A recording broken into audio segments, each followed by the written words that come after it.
Hello and welcome to this Tuesday edition of India Global. I'm Arjun Samar Mahendran. And well, we've got a packed show for you here this Tuesday, all the way from Dhaka to New Delhi and from Washington to Islamabad. But first, here are the headlines. India-US trade deal nearing closure. Both Washington and Delhi set to address lingering tariff issue. United Nations opposes death penalty for ousted Bangladesh Prime Minister Sheikh Hasina, but pushes for justice in Bangladesh. External Affairs Minister Jaishankar meets counterpart Sergei Lavrov in Moscow, calls India-Russia ties a factor of stability. We decode Islamabad's controversial 27th Amendment that makes Asim Munir Pak's supreme authority and takes all the powers away from Pakistan's Supreme Court. We are different from the Hindus in every possible aspect. But don't talk about it too much because honestly, I don't want to take it away from us. It's really a Democrat problem. The Democrats were Epstein's friends, all of them. And it's a hoax. The whole thing is a hoax. But don't talk about it too much because... Another flip-flop by Donald Trump in the Epstein files saga. POTUS now says he will sign the measure to release Epstein files once passed by House lawmakers.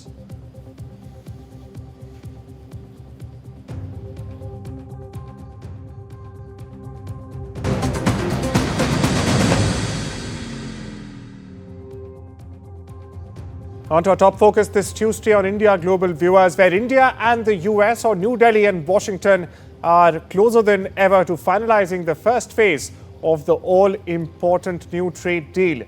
Now, according to report, officials are saying that this is part of the agreement directly addressing the high tariffs the US has placed on Indian goods in the recent years. Meanwhile, negotiators confirm that 6 rounds of talks have already taken place. They are complete as we speak. And the package, in fact, dealing with reciprocal tariffs is almost ready. Now, this package includes resolving the 50% tariff and the extra 25% tariff duty linked to India's Russian oil purchases.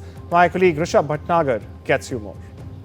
Closer to this November deadline or the fall deadline, the commentary from both ends is getting more and more bullish. What government officials are telling me is the fact that both the sides remain engaged on a VTA virtually. This is despite a US government shutdown that has opened very recently. But they also confirmed that the deal has 2 parts, and the first one will address at least the reciprocal tariffs.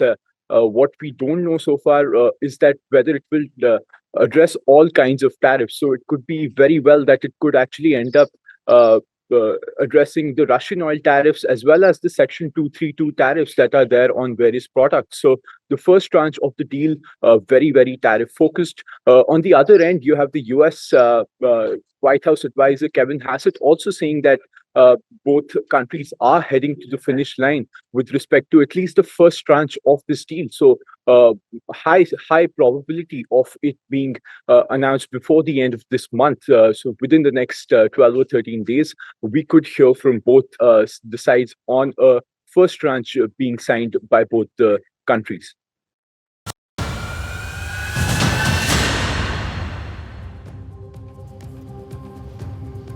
Well, viewers, now we shift our gaze to the developments unfurling in Dhaka, and important developments at that. Now, in a sharp escalation, US Secretary General Antonio Guterres has in fact openly opposed the death penalty, or the death sentence, in fact, handed to former ousted Bangladesh Prime Minister Sheikh Hasina, who still remains in the Indian capital of New Delhi.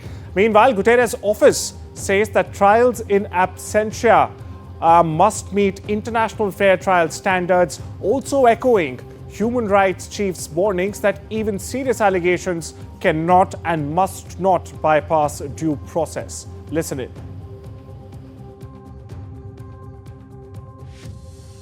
While we were not privy to the conduct of this trial, we have consistently advocated for all accountability proceedings, especially on charges of international crimes, to unquestionably meet international standards of due process and fair trial. This is particularly vital when, as was the case here, the trials have been conducted in absentia and led to a capital punishment sentence. We also regret the imposition of the death penalty, which we oppose in all circumstances. Well, you heard the UN spokesperson there, viewers. Meanwhile, Dhaka has already sought the handing over of Hasina from India. Now, this comes after Monday's death sentence. But how does this align with India's Extradition Act, especially as Bangladesh seeks Hasina's return, or is in fact demanding Hasina's return? The spotlight, viewers, is very much now on the exact powers the Extradition Act gives New Delhi, and of course, the limits it also imposes. So let's quickly take a stock of the same. First up for you, requests can be rejected. First up, Centre can deny any extradition request on its discretion. So this essentially means that the Extradition Act, or the law in principle, allows New Delhi to very much decide if an extradition request even moves forward. It can halt or totally reject the process based purely on national interest. Next up, request rejected if politically motivated. Now, India can block any request seen as driven by a political vendetta, which seems clearly the case in this death sentencing against former Bangladesh Prime Minister Hasina. Now, the act also protects individuals from being targeted under the guise of justice. Next up, extradition refused for trivial accusations. Now, the centre, India in this case, may very well dismiss requests it finds too minor or insubstantial at that. Now, this prevents foreign governments from misusing extradition for low-level issues. Next up for you, government may stay proceedings anytime. As the point clearly mentions, Indian authorities at this juncture can very well pause the process, cancel warrants, or even discharge the accused. It gives the centre, the Indian government, tactical flexibility as situations evolve. And finally, political nature charges bar extradition. Now, the act also, viewers, very importantly here, I must mention, prohibits surrendering anyone and anyone facing a political offence. Now, the accused can very well prove the request is disguised as a political charge by an external government. Last but not the least, no extradition without offence safeguards. So India, by the way, requires assurances that the person will not be tried for unrelated crimes. Now, without such protections, the treaty forbids extradition altogether. Viewers, so as the diplomatic standoff continues to simmer, India's decision will hinge not on just politics here, but also on these legal firewalls built into its very extradition framework. For now, viewers, New Delhi's next move remains not only strategic, but also tightly governed by India's law. And to shed more light on this, I'm joined by senior advocate Desh Ratan Nigam. Thank you so much for taking out the time and joining us on this important broadcast. So my first question to you, we've all seen the UN's warning, we just played it out. Now, can Bangladesh claim legitimacy in demanding Hasina's return under international law? Arjun, in fact, if I put the entire issue in the context, the uprising there started as a civil services quota unrest, and judiciary gave a favorable verdict demolishing the quota, that particular freedom fighters quota. And thereafter, the entire protest became very political. It became anti-Sheikh Hasina and anti-her party. And therefore, the entire issue became political. There was a political uprising in which it is said, and it is, I'm quoting the son of Sheikh Hasina, that she did not resign. She did not have the time to resign from the prime ministership, and she had to flee because the residence was attacked. Constitutionally, according to her son, she is still the prime minister. Therefore, the entire edifice of the legality and constitutionality of the interim government goes. Once that goes, the entire process also goes. However, presuming for the sake of argument that the interim government is there and it is legally there, then if you look at the treaty was enacted in 2013 between the two nations, India and Bangladesh, to deal with the terrorism Right, sir. And the reason was that the war crimes which were committed during the 1971 war, they had to be dealt with, and also the Ulfa, the terrorists who were hiding and their leaders who were hiding in Bangladesh. Primarily, the objective was to deal with that. This political uprising is not covered under that particular objective. One. Secondly, this is a political offense. As I gave you the context, the entire issue was political uprising against the party, a particular party, which is Sheikh Hasina's party. And secondly, whether it is done in the interest of justice and good faith. India has all these points, apart from the Act of 1962, Extradition Act of 1962. But if we primarily focus first on the treaty itself, it is a political uprising, and therefore it is not covered under the extradition treaty itself. Secondly, if you look at the entire, Yunus was anti-Sheikh Hasina. So the entire process which they have started, which they call it a due process, is not a due process. It is a political vendetta and retribution. So therefore, it is not in good faith. It is neither in the interest of justice. And secondly, if you look at the entire, facts and circumstances, India recognizes the crime against humanity for which Sheikh Hasina has been charged in the context of international tribunals, not domestic war crime court or tribunals. Yes. Now, what the Reuters says that this is a domestic war crime. There is no war. There are not two nations involved here. So India will not recognize the verdict of this. That is the possibility. It is the Ministry of External Affairs who is the central authority to decide on this. In Bangladesh, it is the Ministry of Home Affairs. So therefore, India is quite absolutely silent. Now, under 6.1 and 8.3 of the treaty, the two exceptions, as I told you, already exist within that. The political offense is an exception, and also if you look at the good faith and interest of justice is also an exception. The same two exceptions are given in the Extradition Act of 1962 of India. Right. An act should supersede, in the sense it is made by Indian Parliament, and as you said, discretionary powers of the Indian government, and within itself, Section 31 and 29 clearly point out about political exceptions and interest in good faith. And apart from the discretion, India can also abrogate the treaty by giving notice of 6 months. So all these facts are available, and the steps are available with the Indian government. Indian government, I'm sure, is studying the situation. Latest, warrant has been received. Absolutely. Well, thank you so much there, Advocate Nikam, for putting all of these legal perspectives and the legal calculus, if I may, in perspective for all our viewers. Thank you once again. Well, viewers, we change our focus from Bangladesh to Islamabad, where sweeping constitutional changes are in fact igniting fierce backlash in the capital. Critics are warning that Pakistan's 27th Amendment delivers an unprecedented power blow into the hands of Chief Asim Munir and also President Asif Ali Zardari. Now, at the amendment's very core, viewers, is a new unified defense command that constitutionally elevates General Asim Munir, placing all three armed services under a single leader. Unprecedented at that, to say the least. Now, the amendment does not stop here. It goes further. It grants lifetime legal immunity for all actions taken in that role. I'm talking about Asim Munir's role.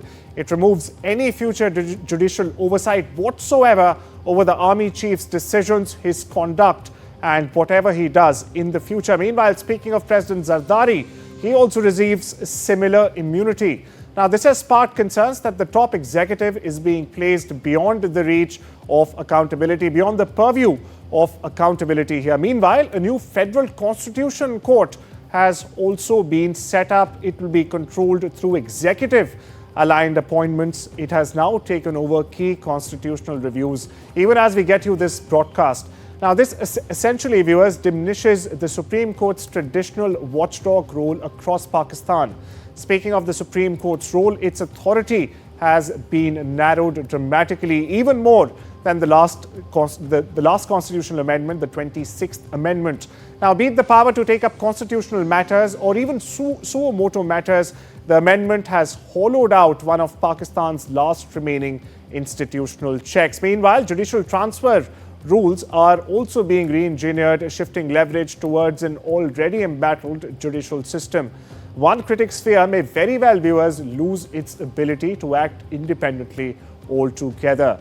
Meanwhile, provincial leaders are saying that the amendment tightens Islamabad's iron grip and threatens their constitutional and financial rights as well, rekindling long-standing anxieties about fair federal representation.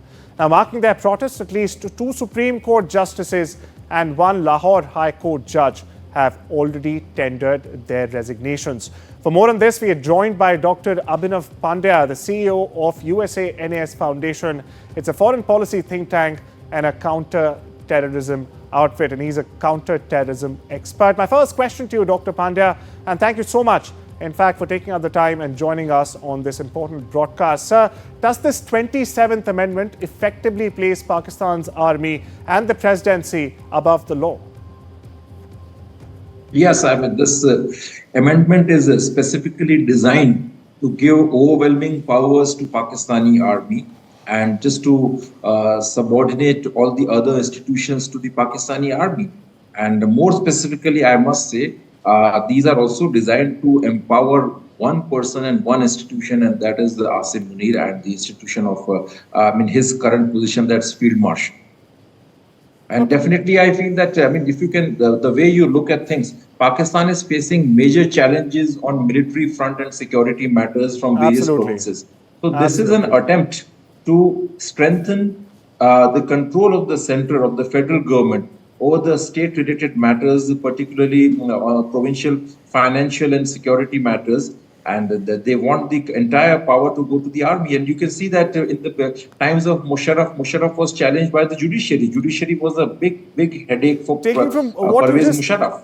Taking from what you just mentioned there, Dr. Pandya, Army's iron grip. Now, what essentially happens to the Supreme Court? It was one of the country's, last resorts against total annihilation, total takeover. Now, the power of trying constitutional cases has been taken away from it. It can no longer also take suo motu cognizance of cases. In fact, 2 Supreme Court justices, at least 2, have already resigned, and a High Court justice has also resigned. So what does the formation of this new constitutional tribunal, where judges have been elected by the executive, mean for Pakistan Supreme Court and the very rule of law in the embattled country, Doctor?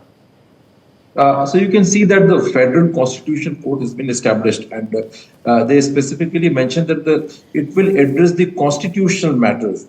Now, the main challenge, and I would say the critical aspect of Pakistan's polity so far, is the civil-military relations. So now, if the Supreme Court has the power to address civil-military relations or the status of the army within the Pakistan's polity, then it's a perpetual threat to army's overwhelming authority and overwhelming influence over Pakistan's polity.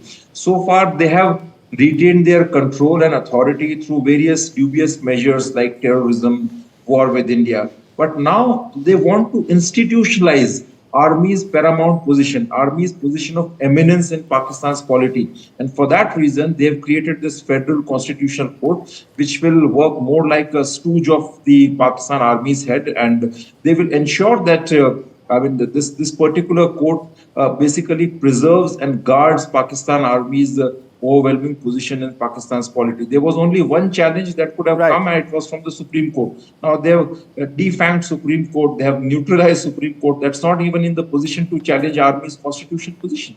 Dr. Pandya, one last very important question here, if you may answer this very quickly because we're running out of time here. Now, could this consolidation of authority trigger long-term political instability, not only in Pakistan, but also in the larger region? If yes, what kind of political instability could it actually catalyze? Very quickly, Doctor.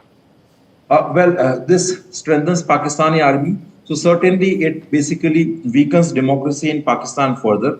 And secondly, if Pakistan army gets strengthened, and even Asim Munir, his position has become supremely powerful, as we can see, has got a lifetime assignment. So now that is certainly going to embolden them to I would say, support more of these terror groups and proxies, and venture outward, maybe in Afghanistan or in India, for all kinds of sabotage and terror-related activities. So certainly that's going to create more security-related headaches for its neighbors, because Pakistan Army doesn't have a challenge from within. If you look at the trajectory of over the past few years, Imran Khan's PTI had almost completely, neutralized, eliminated Pakistan Army from the social space. People were abusing the Pakistani Absolutely. Army. Absolutely, Dr. Pandya. So the last word there is that this will, in fact, also lead to major security challenges, not only internally for the opposition parties and, Pakistani residents like those living in Balochistan, but also for the larger region due to the Pakistani army becoming virtually unchallenged in that country. Thank you so much. And well, viewers, with that, it's time we step into a short break. Lots more lined up on the other side. Needless to say, don't you go anywhere.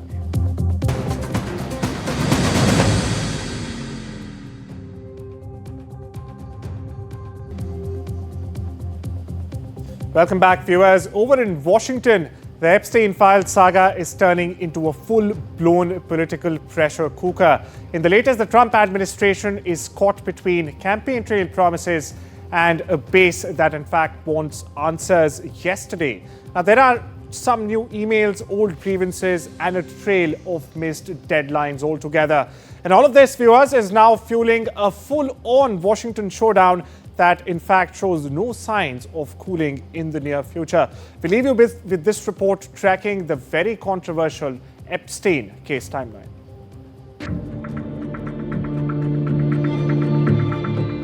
It all begins February 21st, when the Attorney General Pam Bondi casually tells Fox News the Epstein materials are sitting on my desk.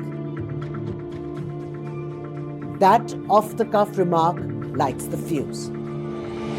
6 days later, on February 27th, conservative influencers parade out of the West Wing, holding binders labeled Epstein Files Phase 1. The White House says it wasn't briefed, a move that has insiders whispering crossed wires. By May 8th, the Congress is done waiting. A declassification task force formally demands the files. Bondi misses the May 16th deadline. The development fuels bipartisan irritation and internet suspicion. Then July 7th, the Justice Department and FBI say their review found no Epstein client list at all and recirculate hours of video reaffirming Epstein died by suicide. But missing camera footage surfaces and the pot boils over. In July, MAGA backlash erupts as influencers hammer Bondi. Trump steps in July 12th, calling her fantastic and urging his boys and gals to stand down. But the genie is out of the bottle and Capitol Hill wants its own answers. Bipartisan petition grows on July 15. Lawmakers Thomas Massey and Ro Khanna push a discharge petition to force a House vote. Signatures rise but fall short of 218. Maxwell interviews begin late July. A transcript later claims she insists no client list exists. Soon after, she's moved from low security to minimum security custody, adding more fuel to the rumor mill. Cut to September 8th. Democrats release Epstein's 50-page birthday book, featuring a page they say was written by Trump, inside a doodle of a woman's body. Trump denies it flat out. And on November 12th, 20,000 estate emails drop, some mentioning Trump, including one claiming that he spent hours at my house. The White House fires back, calling it a selectively leaked smear. That same night, Arizona's Adelita Grijalva is sworn in, her signature pushing the petition over the magic 218 threshold. Speaker Mike Johnson now promises a full House vote Tuesday. So, the stage is set.